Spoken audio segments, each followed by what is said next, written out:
Salam, 11-12 Mart Çempionlar Liqası təxminlərlə qarşınızdayım. Bu günlərim 4 dənə Çempionlar Liqası oyunu var və sabah 4 dənə. Dedim ki, bunları birləşdirim, qısa şəkildə sizlərə izah edeyim. Yəni 4 dənə növbəti bir də video çəkmədim, qısa-qısa. Keçən oyunlarımıza, birinci oyunumuz Çempionlar Liqasına keçməmişdən öncə bir oyun tapmışam. Ukrayna Liqasından Shakhtar Donetskdən Lviv oynayır. Shakhtar Donetsk hazırda 3-cü yerdədir. Lviv isə 7-ci yerdədir. Lvivdə dəyişəcək heç nə yoxdur. Qalib gəlsə və ya bərabər qalsa və uduzsa belə. Shakhtar Donetsk isə çempion olmaq istəyirsə mütləq şəkildə bu oyunu udmalıdır. Bu oyunu qalib gəlsə 43 xal olur. Birinci yerdə isə Dinamo Kiyevdir. Dinamo Kiyevdən 7 xal geridədir. Keçən oyunda Shakhtar Donetsk bərabərə qalmışdı 1-1 və inanıram ki, bu oyunu udacaq. Shakhtar Donetskin qələbəsi məncə çox ideal seçimdir. 1.38, 1.40 əmsalı var. Mən yazanda 1.38 idi deyəsən qalxıb. Əmsalı bura qoyacağım, baxarsınız. Digər oyunumuz Çempionlar Liqası təxminlərini yəni keçək. Barcelona ilə Benfica oynayır. Yəni birinci oyunda hamı bu oyuna üst qol yüklənmişdi. Gəldi Barcelona qırmızı aldı. Qırmızı almamışdan öncə baxırdıq epizodlara, görürdük ki, heç nə Barcelona konkret bu oyun üst gələcək. Yəni Barcelona qırmızı aldı, oyunu öldürdülər. Barcelona qırmızı almağına rəğmən ikinci time bir dənə qol vurdu. Ondan sonra isə Benfica sağ-sol hücumlar elədi. Nə qədər qol şansı qaçırdı. Yəni həqiqətən inanılmaz qol şansları qaçırdı. Barcelonanın qapıçısı fantastik oynadı, qol qurtarışlar elədi. İnanıram ki, bu oyun Benfica qol vuracaq. Keçən dəfəki səhvləri etməyəcək. Barcelona da öz evində oynayır. Barcelonada qol vurmasını gözləyirəm. 1-1, 2-1 Barcelona qələbəsi kimi gələ bilər. Opşi oyunun qol-qolu 1.47 əmsalı var. Qol-qoldur. Bura qoyacağım, baxarsınız. Yəni, məncə bu oyun üçün ən ideal seçim qol-qoldur. Digər oyunumuz Liverpool'la PSG oynayır. Birinci oyunda konkret oyun belə getdi. PSG başladı sağ-sollu hücumlarla, ancaq Liverpool heç top vermədi. Liverpool'un qapıya şutu yox idi birinci time heç. Mərkəzi keçə bilmirdilər. Ancaq PSG hücum eləyirdi. Hücum arxasında time'da bir gol vurdular, sildilər.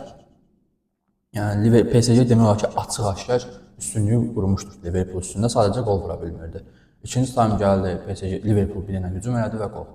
Oyun 1-0 bitdi. İndi oyun Liverpool'un evindədir. Liverpool düşünürəm, keçən dəfəki oyun kimi oynamayacaq təbii ki, çünki öz evində oynayır.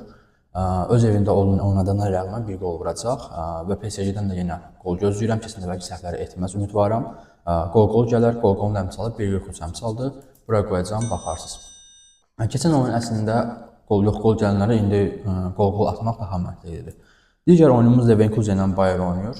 Keçən oyun 3-0 gəldi, Bayer gözlənilməz şəkildə uddu. Yenə bu oyunda da qırmızı olmuşdu. Səhv etmirəmsə 1-0, 2-0-dan sonra qırmızı aldı Leverkusen. Heç gol da vura bilmədi, hücum edə bilmədi. Halbuki bundan öncəki lig oyununda Leverkusen öz evində oynayırdı. Açıq-aşkar üstünlük qurmuşdu Bayer üstündə, amma gəldi burada Çempionlar Liqasında heç nə edə bilmədi. İndi Leverkusen öz evində oynayır. Mən burada qollardan yanaşı başqa seçim etmişəm. Çünki bu Leverkusen ilə Bayer tipli oyunlar biraz çox həqiqətən təxmin etmək çox çətindir. Yəni bilmək olmur belə oyunların təxminini.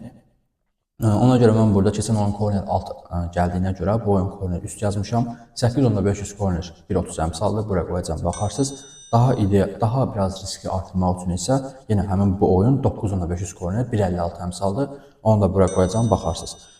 Digər oyunumuz isə Inter ilə Feyenoord oyunda heç bir məhz təxminim yoxdur. Yəni bunu yazmaq mənasızdır düşünürəm. Çünki Inter 2-0 udub öz evində qələbə atmaq mənasızdır. Qol-qol atmaq öz evində oynayır deyə Feyenoord vurmaya bilər. Sonra üst atmaq yenə riskdir. İkisi də Inter 6 çəkən klubda oynayır. Yəni bu oyunu yazmaq mənasızdır. Keçək 12 Mart oyunlarına.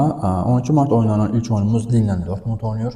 Birinci oyunda Dortmund time'da üstünlük qurdu, bir gol vurdu. İkinci time, hətta birinci time'ın sonlarında bir gol vurdu, silindi. İkinci time isə Lille hücum etdi və oyun 1-1 qutardı. Vurdu və 1-1 qutardı. Belə baxırıq ki, Lille'nin öz evidir, Lille yaxşı oynayır. Lille sadəcə hücumçu var. Yəni, David oynayır hücumda. 22 gol 10 asist edib. Onun arxasında Haraldson var. O da yaxşıdır. 7 gol vurub 3 asist edib. Yaşları hamısının azdır. 21 yaş bunun var. Onun arxasında Muaka var. Bunun da yaşı azdır. Həm də təcrübəsi də azdır. 20 yaşı var. Onun arxasında Mbappe'nin qardaşı Ethan Mbappe var. 18 yaşı var. Heç bəyənmirəm bu oyuncunun. Düşünürəm Dortmund bu oyunda üstünlük qura bilər. Niyə? Dortmundun heyət olaraq Lille'dən daha üstündür və oynadığı lig baxımından da daha üstündür. Sonra Dortmundda Ademi, Brandt, Boyonegit var, Guarisi var. Məncə burada riskli olsa belə ekstrada penaltı həmçinin fərqi yoxdur. Dortmund mərhələ keçəcək. Dortmundun mərhələ keçəcəyin əmsalı 1.71, 1.77, 1.80 əmsaldır. Bura işarə edəcəm, qoyacam, baxarsınız. Yəni məncə yoxlamaq olar 1.77 əmsaldan, yəni Dortmundun mərhələ keçəcəyini. Digər oyunumuz Arsenal'la PSV oynayır. Bildiyimiz kimi hamı həmin oyunu alt gözləyirdi. Hətta Arsenal çox ikinci heyətdən çıxmışdı. Bəzi oyunçular yox, əsas oyunçular yox idi. Hamı düşünürdü ki, PSV vurar və yaxud da ki, bərabərə qalar. 3.5-6 hamı düşünürdü. Gəldi Arsenal gözlənilməz şəkildə 7 dənə qol vurdu. Yəni belə retki hallar olur. Bilirik ki, PSV çox zəifdir. PSV pis günə qalıb, amma o qədər də yoxdur. Həmin gün mən o oyunu PSV-nin bir gol atmışdım. PSV indiki zamanda çox zəif oynayır. Hətta indi oyun da Arsenalın öz evindədir. Arsenal da heç liqdə də yaxşı getmir. Keçən oyun yenə bərabərə qaldılar Uniteddən. Məncə burada rotasyonla çıxacaqlar, ikinci heyətdə sala bilər oyuna. Çünki 7-1-dir, maksimum bərabərə, ən pis halda bərabərə edər, uduzmaz, bəs edir Arsenal üçün nə lazımdır. Öz Adarkeş qabağına uduzmaz, amma bərabərlik belə bəs edər məncə. İkinci heyətdən çıxar, oyuna çox yüklənməzlər. Çünki 7 dənə top vurmursan, nə ehtiyacın var sən qol vurmağa, əziyyət salmağa, üzvü heç nə. PSV-dən də məncə çox qol gözləmirəm, bəlkə də maksimum bir qol vurar, vurmaz o da. Oyun 3.5 alt məncə çox ideal seçimdir. 1.37 əmsalı var. Bura qoyacağam, baxarsınız. Və nəzərə çatdırım ki, həmişə birinci oyunlar üst gələn klublar ikinci dəfə həmişə alt gəlir. Digər oyunumuz Klub Brugge'dan Aston Villa oynayır. Aston Villa qonaqda qalib gəlmişdi. Çox üstün olmasa da başa-baş oyun getdi. Sadəcə Brugge əlinə düşən şansları qaçırtdı. Aston Villa isə qaçırtmadı, qalib gəldi. İndi Aston Villa'nın öz evidir. Aston Villa daha rahat oynayacaq. O heç Klub Brugge da hücum etməyə məcburdur, çünki aradakı xal fərqi 2-dir. Belə olduqda isə birinci oyunda da korner alt gəlmişdi. Ancaq bu korner üst yoxlamaq olar. 7.5 üst korner 1.31 əmsaldır. Bunu da dəyərləndirmək olar. Bura qoyacağam, baxarsınız. Son oyun keçməzdən əvvəl deyə bilərəm ki, mən əməyimə sayğı olaraq bəyəni ən azından pulsuz şəkildə bəyan edə bilərsiniz və Telegram kanalımı aşağıda qoyacağam. Telegram kanalımın linkinə daxil olub 4 əmsaldan yararlana bilərsiniz. Pulsuz şəkildə paylaşacağam. Və günün son oyunu Atletico Madriddən Real Madrid oyunu çox möhtəşəm oyunu, qəşəng oyunu. Birinci oyun çox əla keçdi və hətta birinci oyunda çox ideal qollar vuruldu. İndi Real Madrid 2-1 qələbə qazandı. İndi Atletico Madridin öz evindədir. Bilirik ki, Çempionlar Liqası deyəndə ağlar Real Madrid gəlir. Məncə üst tur olsa, mən onsuz da Real Madrid mərhələ keçəcək. Onu heç, əmsalı çox azdır. Amma məncə ən ideal seçim Real Madrid uduzmaz bu oyunda. X2 cüt şans yoxlamaq olar.